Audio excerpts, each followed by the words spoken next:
Most people, and even some contractors, when they see a leak, they immediately grab the caulk gun. Today we're going to go investigate a leak and follow the evidence before making a recommendation. One thing we've learned from investigating different leaks is that the water doesn't always show up outside and inside at the same place. So it could be running down the roof under the shingles, under the underlayment, on a rafter, above the drywall, just a lot of different places before it comes inside. So now we're going to head up on the roof and look at the roof first and see what kind of suspects we can find. Now that we're on the roof, we're going to identify the suspects. And of course, our first suspects are going to be the valley. So this valley is a California valley, and we have the shingles running up this side.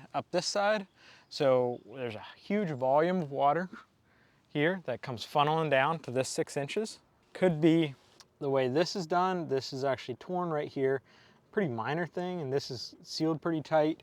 I do notice that the shingles are not hanging out over on this edge, so water can actually siphon back in behind the drip edge and get inside, so that's a potential. But it does look like somebody caulked all of this. That's usually people's first reaction to a roof leak, is whip out the caulk gun. Because there's multiple things going on here, we're gonna recommend a water test as our next step. So I'll show you what that looks like.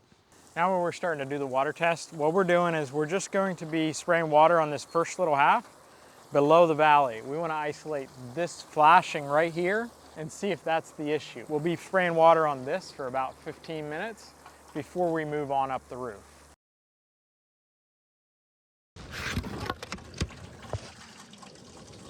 So we already found the leak, and this one was kind of simple because our first section made the roof leak. So we identified that the leak has to be in these bottom 3 shingles, so that means it has to be a flashing issue right along this edge.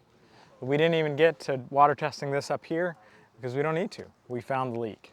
So for the repair here, we will have to replace these shingles and fix that flashing there. And to do that, it's gonna tie into the bottom of this valley, which does mean that we're gonna have to replace this entire valley so that we can get those underlayments correct so that we don't create a leak somewhere else. So that one didn't take as long as I expected. So sometimes you have to try one section after another to actually find the leak. They're tricky, but our goal is not to make assumptions, but to follow the evidence. Because the right repair doesn't begin by grabbing a caulk gun, it begins with the right diagnosis. Next stop, better roof.